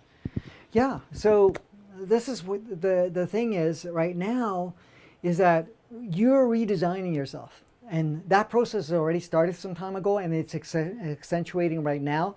Of course, we're being stimulated to bring that part of ourselves in. And part of that stimulation is our imagination. Part of the imagination is creativity, creating this world. Because right now, I can say without a doubt, we are in a prime state to really come together and start changing every part of it, even the ones that are still holding on to the old world. What does that mean? Hanging on. Well, a lot of times they feel, oh my God, I put so much time and energies and so forth. I'm a little reluctant to let this go because of what I invested in there. Well, that can be held to a certain point, but everybody else is changing and more people are changing into that new design. Then they're going to say, oh, what the heck, I'm going to let it go. And more of that will come into play where they will utilize more of it than what they've been able to do before. So like Kimberly was saying, just write things out. Just allow your imagination to grow. And as you write down, and even if you look back later, you will refine it. You'll add more to it because of the fact you do that. It's the same thing of any, stuff that I put together to share with you. Most of the time I don't know what we're going to talk about because there's so many things, but at the same time say, okay, what do people need? You just write down 2 or 3 words and before you know it, every time I go look at it again, there's more added to it. By the time we get on camera and we're streaming to you, it's actually blossomed because of the fact that we are able to see more of it as we go along. And this functions for all of us the same way. And the thing is, as much as we've taken on certain patterns, we are here right now, more than ever, to really play an active role in the changes that we're requiring. It doesn't matter if you're looking at this and saying, well, what can I possibly do? Well, like we said, play with the imagination. Start to live how you choose, even if it starts in your mind, and then start implementing bits and pieces of it into your reality. That means that you start making changes to match it, even if it's just baby steps at a time. And you'll notice you'll get feedback from those changes because it will feel more natural, and then you want to apply more. It's not about diving and changing your life like this tomorrow. That can be done, absolutely. However, don't put that on yourself. Do it, especially if you've lived such a long time in that smaller life. And this is the thing. When you look at what we have as capacity as humans, with all these other aspects of ourselves that make up this human experience, we are so powerful, so capable, and we are so ready to do this. And this is why you're here right now. And many of us have taken on stuff from the collective, thought forms, experiences, programs, patterns, and so forth, to experience it and transmute every part of it, to bring another aspect to it outside of what we've played up to this point in time. You were going to say something? Okay, a couple of things. Yeah, go ahead. I think you just answered cosmic energy. Do we really influence our reality? And you just said, well, we do in little bits and pieces, and all that we do. Every change we make changes our reality. Absolutely, and that's a good point because our realities are layered. So, do you mind closing the door? Sorry about that. Okay, so yes, the thing is, anything we experience personally ourselves creates a shift within ourselves. We are that reality. But the next step is our immediate reality. That means our world, our intimate, moment by moment experiences within ourselves that may not extend as far. But then that starts to extend further, affecting other playmates around you, certain family dynamics, and so forth. And those realities continue to expand into the reality of the planet, what we play together. And the thing is, we have to understand, we're not here to wait for somebody to fix things, because nothing is broken. We're not here to have someone take leadership to redesign our world. We have chosen not to do that. Certain individuals will step in place at this point in time to play various roles to support certain parts of it. But it's really us, collectively, that's changing the world, redesigning the world. We all came with that within ourselves. We all are here to play a very instrumental role. Some may be more expressed in a big way and taking what you call sort of a leadership role, or that leadership role is through example, really, and allowing their imagination to go a certain level. But every single person affects the collective at this point or another. Now, as I've said before, 63% of the population are in extra position, meaning that they are playing the role of the extras. So they may not be as impactful directly in the changes that are happening in the world. However, indirectly they are, absolutely, because they are playing the roles that are necessary for the active ones to advance, for the active ones to experience whatever they require to bring into alignment or online the parts of themselves that are going to be very more powerful than ever to be instrumentally in the redesigning. And their involvement will shift along the way. So don't be disheartened to the fact that everybody's not on the same page, because it's not necessary to do so. The fact is, we are the ones that are feeling the call, are feeling that part of ourselves that want to take that role and are stepping into that role at this point in time. So it's not to do with anything else at this point. We're saying, well, okay, we need to have certain individuals to come in and fix the world. Yeah, of course, we have certain leaders and so forth that are kind of destabilizing things, and some of them are holding the old modalities. But those polarities are becoming more and more apparent, so that we say, okay, great, do we support this or do we start creating something new? And you guys have chosen to participate in one way or another to create something brand new. Go ahead.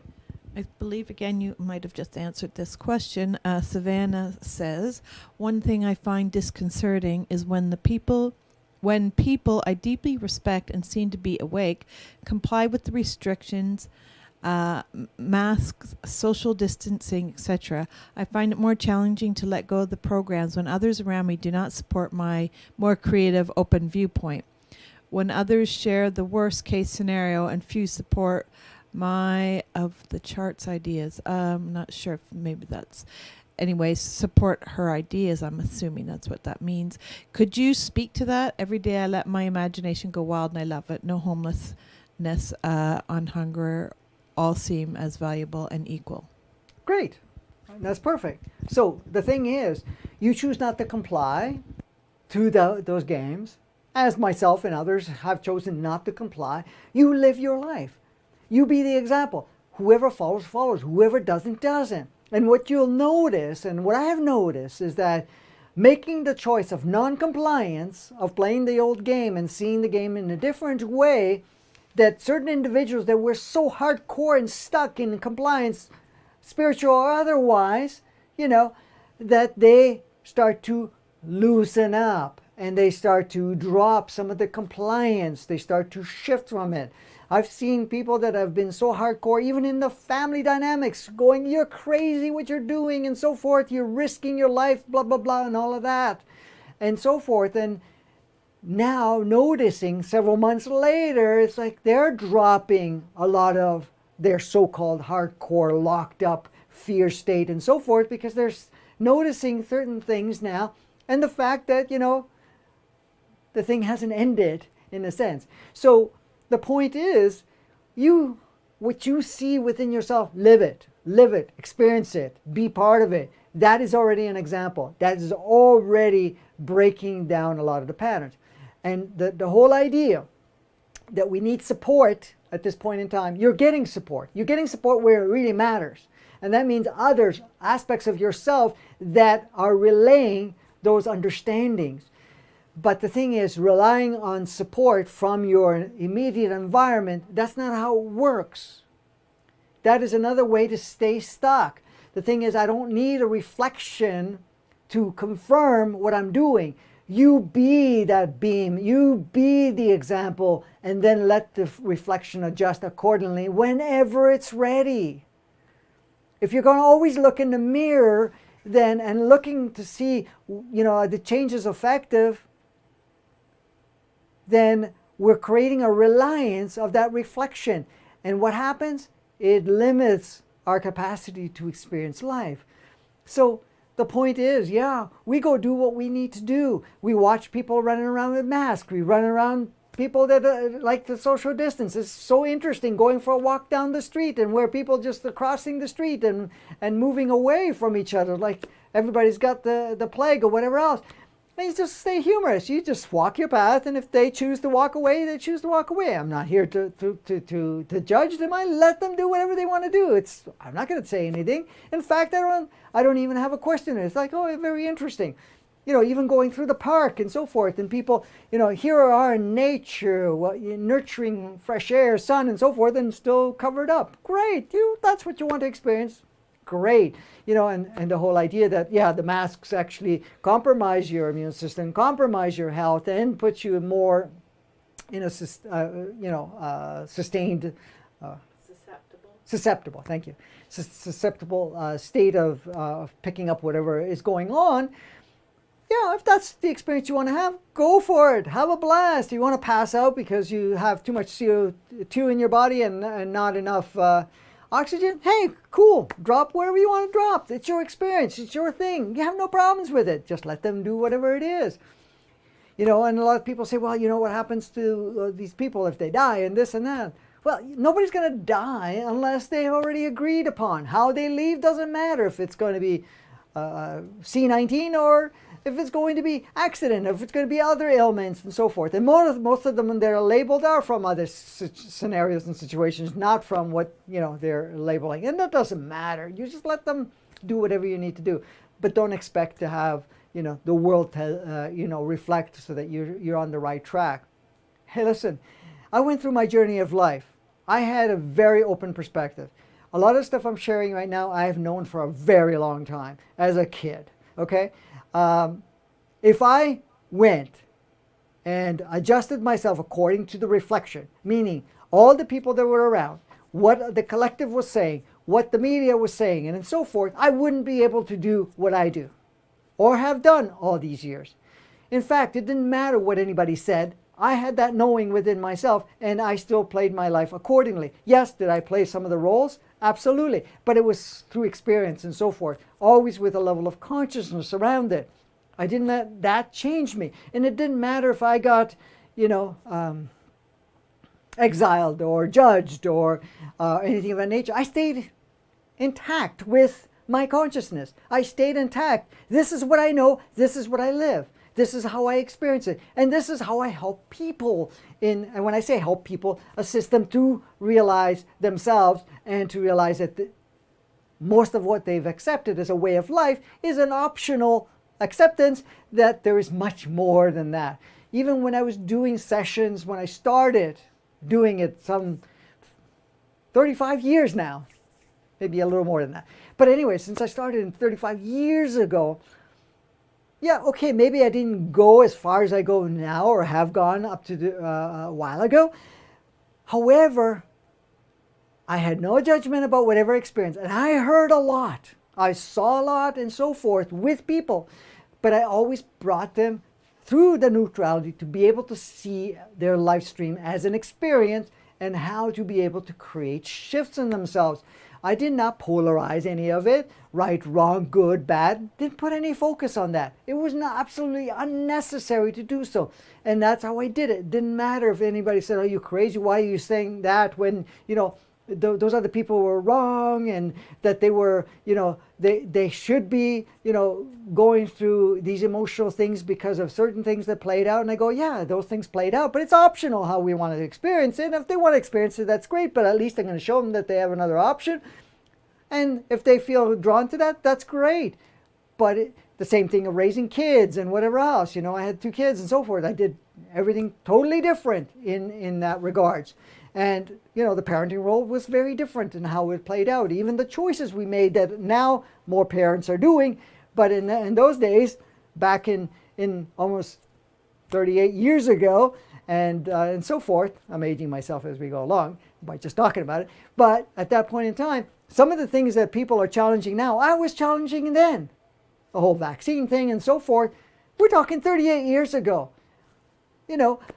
People thought I was absolutely out of my mind and I was risking the life of my kids. And meanwhile, the kids flourished and did whatever and did not get most of whatever everybody else flavor of the month or year, so forth, that was coming through because of the fact that we allowed their immune system to do whatever it needed to do and did not need any of that stuff coming in.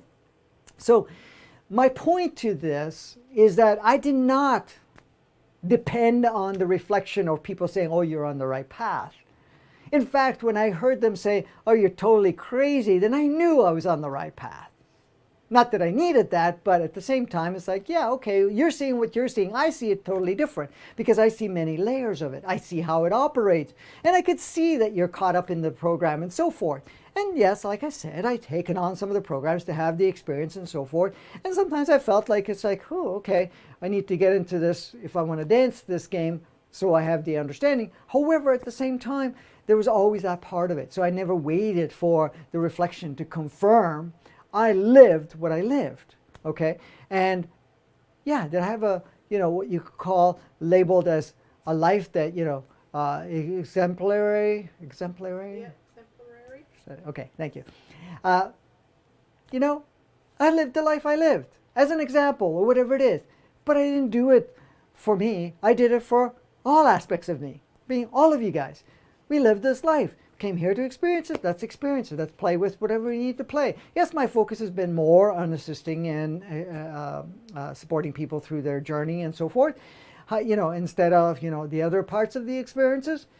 But that's what felt natural for me, and we're going to do whatever feels natural for you. Is there anything else you want to share? Just a minute, I'm just looking. I don't think so.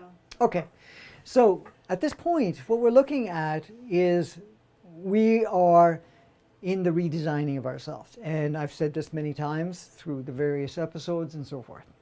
So why are we the way we are? Because of what we've adopted. However, as I brought in those other components, that we are now changing all of that because we are bringing into alignment what needs to play.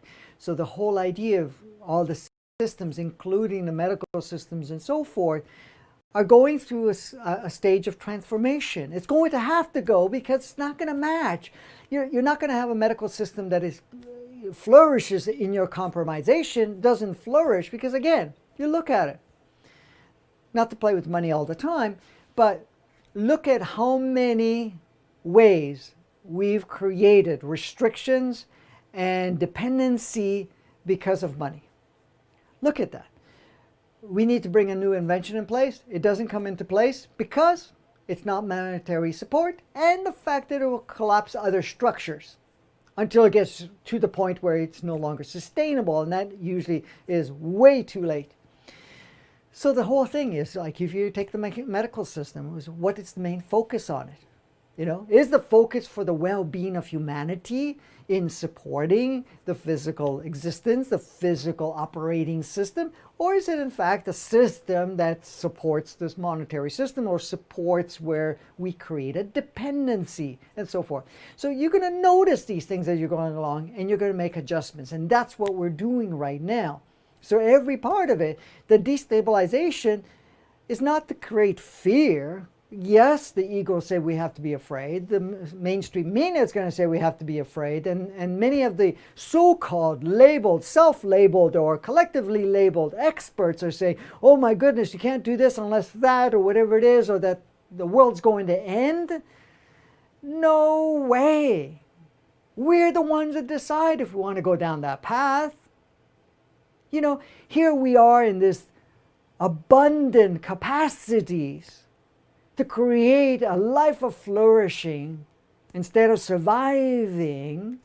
And we have the capacities to create harmony and balance and peace, which is our natural state, utilizing our creativity and so forth.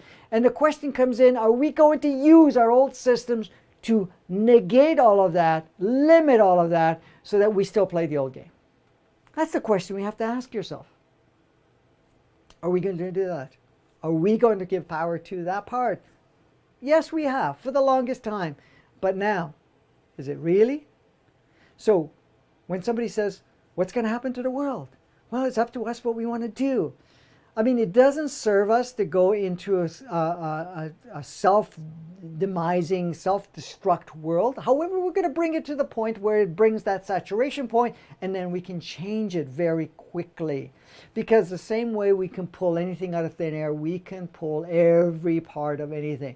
So if the game of money is still there, we can produce or bring forth as many fake currencies and so forth for the period of time as we go through the transition, because along the way we're going to wipe all of that out. We're not going to require most of all the things that we have now, because the thing is, it's not based on the idea of an economy. It's the idea that we have to do something to survive or flourish or anything. In this case, most cases, survival. And that we have to live in a world of fear, in a world where we have to be afraid of each other, be stepping away from each other, that we cannot share with each other, that we're owned by each other, that we need to be enslaved by each other. That game was great. We had a blast with it. We've experienced it for 10,000 years. Not 10 days, 10 weeks, 10 months, 10 years, 10,000 years. So what are we doing? Here we are saying, hey, it's time to change the game. It's time to upgrade. It's time to experience whatever it is. And if you check out, that's okay. You're infinite. You're immortal. You just choose to come back, possibly on this realm or another realm. It's okay. You do whatever you need to do. But live life. Don't limit life any longer. Live it. Live it to the fullest. Use your imagination to start off with. That changes every part of it. That's the part that's being stimulated within yourself. Every cell is illuminating more and more to participate, to create a powerful physical expression.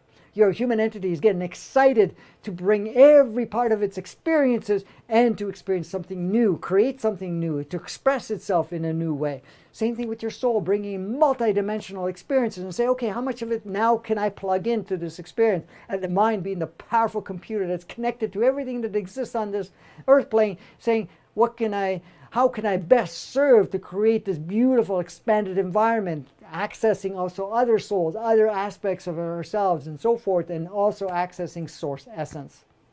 Even though we're in the pool of source essence and we are the makeup of the source essence, we will tap more of that awareness, even though we've restricted much of it to have this human experience. No one here is a human. We're in a human body, a human expression, but all of us are divine beings taking on different forms and different experiences and so forth. We're all here on this planet right now to be part of this transformation. So step into that transformation in a very, very, very, very powerful way, because that's what feels natural for you. If you feel powerful emotions coming, acknowledge every part of it. Give yourself the opportunity to experience it, thank it, love it, and just put it into the field. Just let you go. Thank you. If you have old program stories come in, see what gifts are within it. Acknowledge it, see the gift in it, thank it, love it, and let it go. Imagination, just let it flourish. Like I said, start with little bits and pieces of it. You can even start as little as like, okay, what would I like to create as a meal tonight? Or whatever. Or anything of that nature. That's outside of what, I typically have been. And then expand it from there. And that's how you do it. Is there anything else that I have not covered that you'd like to throw in? There's a question about the new Earth. Go ahead and ask about the new Earth. For another day, okay. All right. So Janine was asking, is there another Earth? And then she says, I asked because I've seen photos of a planet coming out of the sun. Asked my higher self, so wanted to know from Franco, we will be here creating New Earth 5D. We're already here. So this is the new Earth. Yes, this is the new Earth. So the Earth has duplicated itself. So we have. Is there another physical planet? Another physical planet? No. Okay. This is the only physical planet, or what you call physical planet. It's the holographic part. So what you're seeing coming in there is an overlay, holographicness that will connect and become part of this world, because it's the upgraded version of it. When it's coming through the sun, because basically what it's simulating is that higher encoded operating systems that is coming from the sun. This is why the sun's color and spectrum of light has changed, the frequency coming out of it, the energies coming off it, and so forth, because it's already stimulating more of what we call the new Earth. Now, the new Earth has two platforms, the organic 3D and organic 5D platforms, which we can experience ourselves in both as we move back and forth, but with one home residence of one and the other, and eventually all of that will merge anyways, because all of those experiences become that, and then we play in the fifth dimensional consciousness world in that fourth density going and beyond. So this new Earth is what we are doing now. The thing is, even that existing here, it's us that is launching it. So it's like you getting into a cockpit of an airplane. You know, you may have lots of instruments and you already have the massive potentiality of where this plane can fly or whatever it is, but it's us that gets in behind not the wheel so-called, but in the cockpit and decides, okay, what do we turn on, what do we experience, and how do we fly and go where we want to go? And that's the same thing with the world. We're just preparing ourselves more and more, but we're the ones that are designing it. So really, to understand it more clearly, all that we're receiving as light energy from our sun is working through us to bring forth this new world. The new world exists, but the new world needs to be launched. When I say launched, turn more parts of it on. And this is why the imagination creation and all of that stuff comes in, and also where we play a role.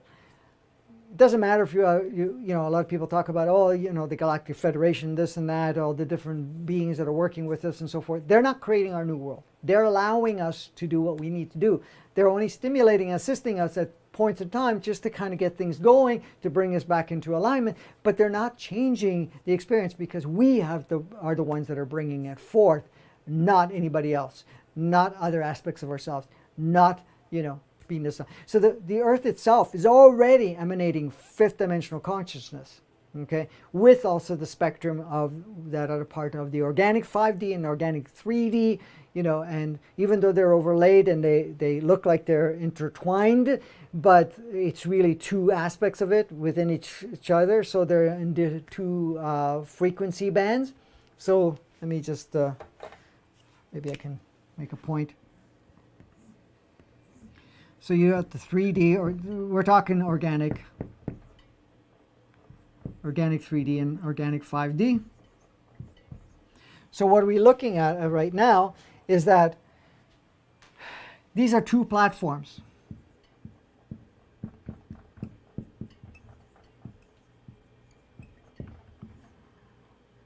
And this is the other platform. So right now, these are both the new Earth in a sense.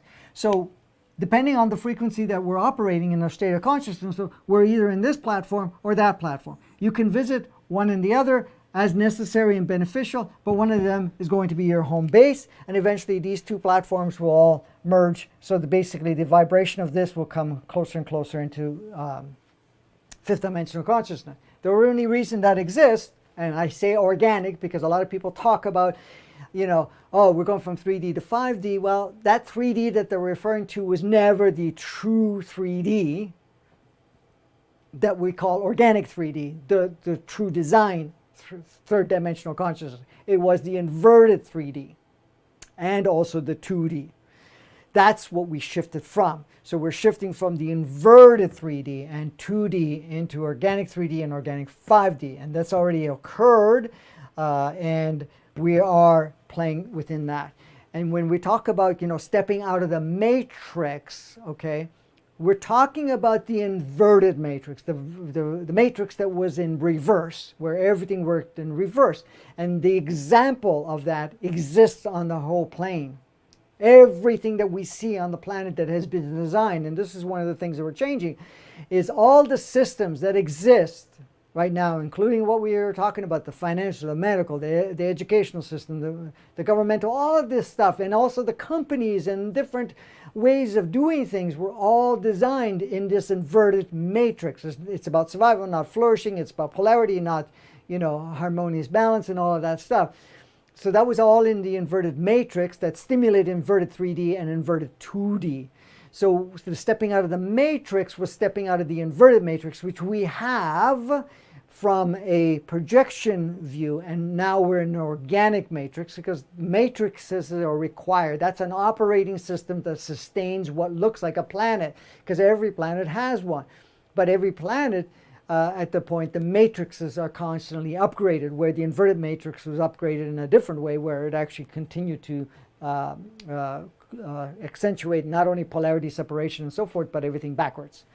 So in saying that, we're just basically reconnecting ourselves into the organic matrix because it's there. That's all that's around us. However, the ego still has a lot of its operating system that support that inverted matrix, and that's the part that's being purged. And a lot of times that's what we are feeling challenged, because most of all of our stories, belief systems, perceptions, and so forth that we've experienced right up to this year, we're all created originally from the inverted 3D, inverted 2D, or 2D at this point in time, and inverted matrix. And this is why the purging is going out, and this is why we're changing a lot of our system and dropping all of these systems, because they all reflected that older state that no longer supports us and is not here to be utilized any longer. So this is what we're going through. Is there any other questions there? Okay, so Cosmic Energy had asked a question, do we really influence our reality, which you answered. Yeah. But then another question came up, and it says, what if everything you say is wrong? So I'm not sure if she means you specifically, Franco. So maybe answer it that way to begin with, because... Okay. Yeah. Okay. Hey, I'm not telling you that I'm the authority here. What I'm saying is I'm sharing with you the highest aspect of consciousness available, which either resonates with you or not. This is the freedom that you have. It is not, I'm not here to tell you how to live your life. I'm giving you stimulation and information that you already know within yourself. Now, if something doesn't resonate for you, great. Don't focus on it. Don't utilize it at this point in time. I have no intention to create another polarity. Even when years ago people were talking about positive and negative, right? Say we got to have positive thoughts versus negative thoughts. Yeah, well, they both provide different experiences, but there's still separations. There's still polarity in it. So at that point in time, I was saying, well, you have to understand both of them are made up. You have to see it in neutrality, which was a really powerful concept that people had a difficult time accepting. But more and more people are getting onto it because they're realizing that it's not about polarity, it's holisticness. So what I'm sharing is from source consciousness at this point in time that you either know within yourself or have refused to activate, but that doesn't matter. I'm not here to tell you how to live your life. I'm just sharing the part that you already know within yourself, but for you, the freedom to utilize. Am I totally wrong with whatever? It's your choice to see it that way. It's your choice to say, well, does it make sense or not? The way I say it to people is look at what's out there and what is being shared and see which one feels more natural for you. See which one stimulates. And I've seen people that totally disagreed 150% whatever I said years ago, or even not that long ago, and then going, wow, okay, now I'm seeing it in myself. They're not, saying, oh, you changed my life. In some cases, yes, that's the case, but I didn't change their life. I just stimulated what they already knew within themselves, but they weren't ready to activate that part of it, and that's fine. So, I'm sharing this stuff so that we stimulate what you already know. And even if it doesn't resonate, that's okay. Don't let it resonate. The thing is, we have to understand what resonates today may not resonate tomorrow and so forth. But that is when we are adapting to different stages of our experience. Eventually you get to the core resonance, and then it makes total sense. So, go Okay, ahead. so that was one perspective of what that question could have meant. Mhm. And that now Janine shared with me that she was thinking that maybe it meant, I think if we do not say the right things to create a positive manifestation, could it mean, what if we're not saying the right things? No, this question was from the YouTube people. Uh-huh. So what if if everything you say is wrong? And Janine is saying, I think if we do not say the right things to create a positive manifestation is what she meant. Okay. So I don't know. Yeah, 'Cause yeah. I Okay, didn't that hear makes back sense. from the person. That makes sense. Yeah, yeah. So Okay. go ahead. So, in that regards, don't see it as right or wrong or any of that nature. You're here to express and experience. So, what fully resonates with you, that matches within you, you share. That may change, that may upgrade, and most likely it will. You just share it. There is no right or wrong. Even if you're going the opposite direction, how many people are sharing information that is totally incorrect now that you can see it that way? Or, and the thing is, the incorrectness, we have to understand it. It either projects or shows a version of a certain experience or not, or different, right? So what I'm saying is, if information is shared and it creates a different perspective, and we choose to play with that perspective, we can choose that perspective and have whatever the experience that comes with that perspective.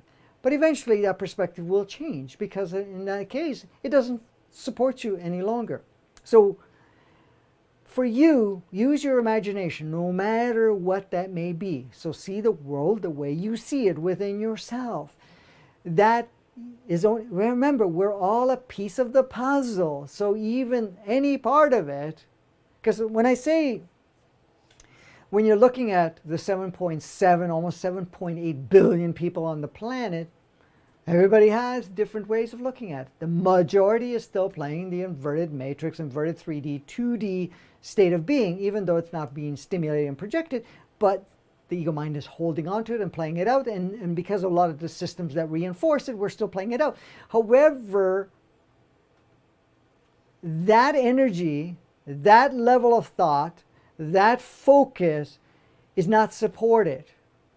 Not from our sun, not from our solar system, not from our galaxy, our universe, and planet Earth, and the inner planet, or what we call, let's call it inner planet for the moment. But all of that is not supported. So in fact, even though there's a mass amount that is focused that way, what is supported is this higher aspect of yourself that is coming forth at this point in time. So your contribution, your role playing is allowing your imagination to bring whatever piece that may be. And by experiencing that, you're creating, like for example, you're making a soup, okay? You can't say one ingredient is better than the next. Each ingredient enhances all the other ingredients and the meal, or whatever is produced from it. The same thing with anything that we're creating. There's many different ingredients and processes and so forth but when it's all combined, it creates whatever we chose to create and experience. That's the same thing. We're plugging all of this in from our level, and it's creating what your reality is to be about. So don't be concerned about being right or wrong, good or bad, about any of this stuff. Just allow your imagination to expand. Your imagination will refine. Your imagination will adjust accordingly based on how you're accessing more of it as you're moving along. So a lot of times we may envision something a certain way, But as we continue to envision it along the way, each time we play with it some more, it gets more fine-tuned because we're accessing more of that higher consciousness and way of designing.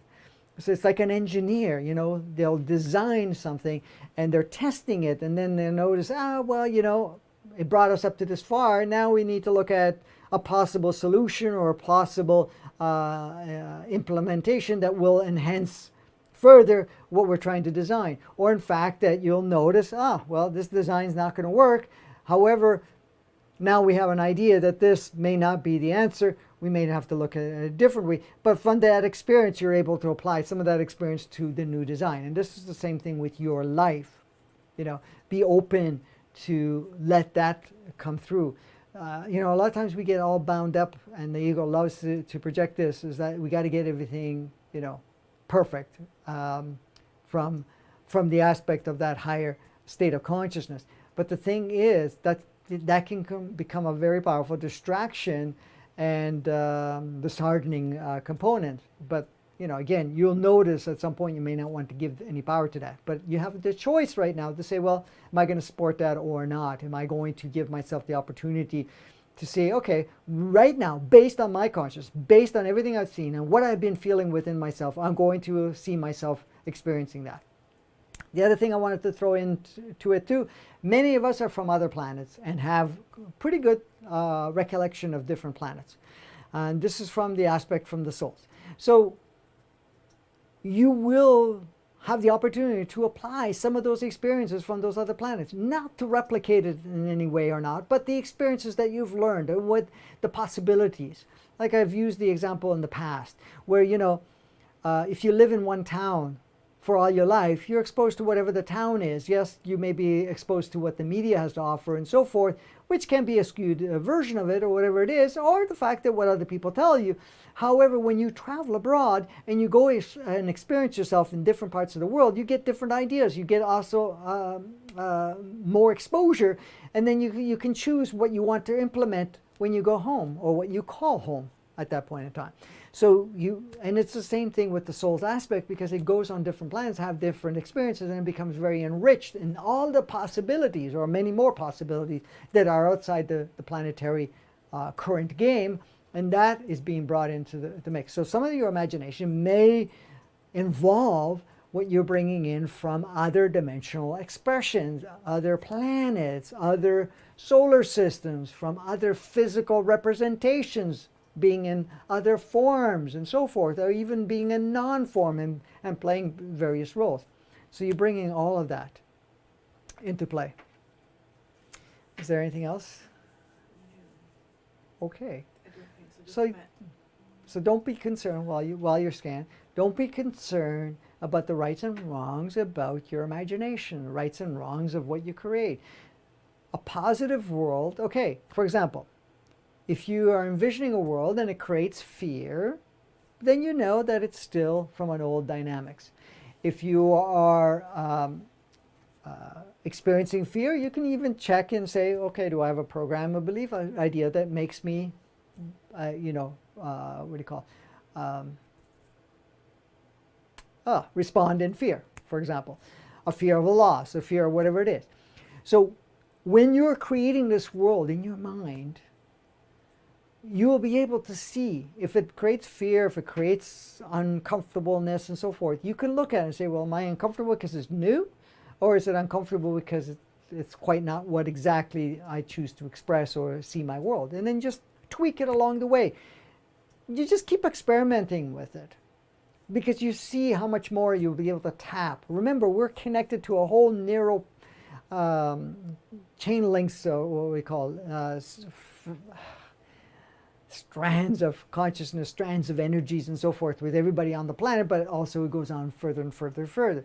And because we're in the field of sourceness, we have so much access. So the more we play with that, the more we receive, and more it crystallizes your vision of this world that you are creating within yourself. So was there anything else? We got it all covered. That's great. Fantastic. So thank you, guys. Well, of course, Kimberly was correct again.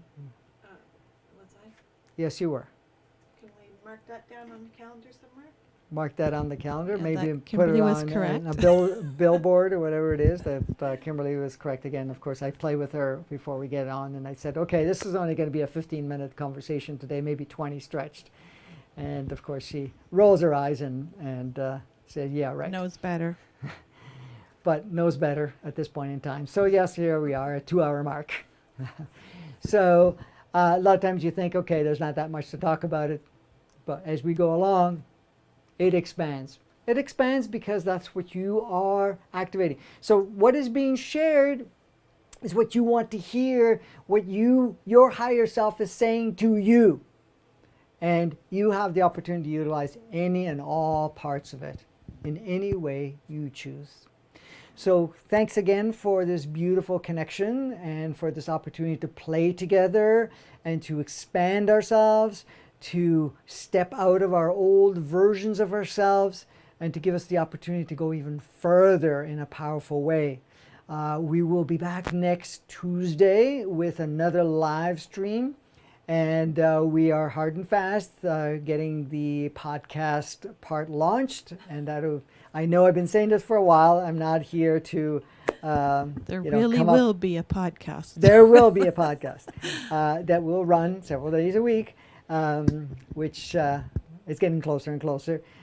We've had a few things that we had to take care of and so forth on some level. So it kind of delayed it. But there's always a perfection in its timing, so it will come about very soon. We're very close at this point. But it's just a matter of starting to record and start posting it on the platform and so forth. So we're finishing off the platform too. So that'll come about. And yes, so you just be aware of the announcements. We will be announcing when it launches at this point. So we will post it on Facebook, and we'll do a little announcement in the YouTube channel also, and the different platforms that are out there that we are utilizing and streaming this on, so that you know. Now that will be video and audio, and also only audio.